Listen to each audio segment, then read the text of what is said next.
বিশ্বে বাংলাদেশের ভাবমূর্তি ক্ষুণ্ণ করার পাশাপাশি ডক্টর মোহাম্মদ ইউনূসের নেতৃত্বাধীন অন্তর্বর্তী সরকারের উপর চাপ বাড়াতে শনিবার দিল্লিতে অনুষ্ঠিত হচ্ছে এক আন্তর্জাতিক সেমিনার। জুলাই বিপ্লবে পতিত স্বৈরাচার শেখ হাসিনার পতনের পর ভারতের পক্ষ থেকে গত এক বছর ধরে বাংলাদেশ বিরোধী যেসব মিথ্যা প্রোপাগান্ডা ও বয়ান তুলে ধরা হয়েছে, সেমিনারেও সেসব স্থান পাবে।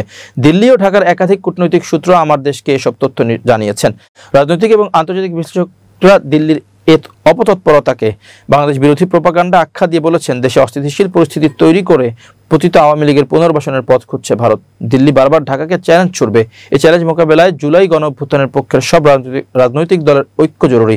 জানা যায়, ওই সেমিনারের শিরোনাম পরিবর্তিত পরিস্থিতিতে ভারত বাংলাদেশ সম্পর্ক, নতুন ভূরাজনৈতিক বাস্তবতা এবং আঞ্চলিক স্থিতিশীলতার উপর প্রভাব। এটি আয়োজন করেছে দিল্লি ভিত্তিক think tank global strategic and defence news.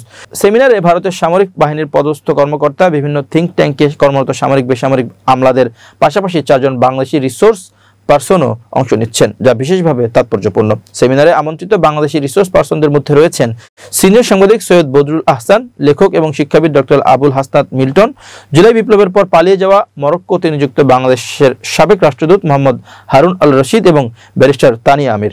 তারা সবাই বিগত আওয়ামী লীগ সরকারের সময় বিশেষ সুবিধাভোগী এবং ফ্যাসিবাদের দোসর হিসেবে সুপরিচিত। দিল্লির কূটনৈতিক সূত্রগুলো বলছে, বাংলাদেশি এই 4 রিসোর্স পার্সন ভারতের ডিপ স্টেট এর সঙ্গে অত্যন্ত ঘনিষ্ঠ। ডিপ স্টেটের নীতি নির্ধারকরা চাচ্ছেন বাংলাদেশিদের দিয়েই বাংলাদেশ বিরোধী বয়ান তুলে ধরতে।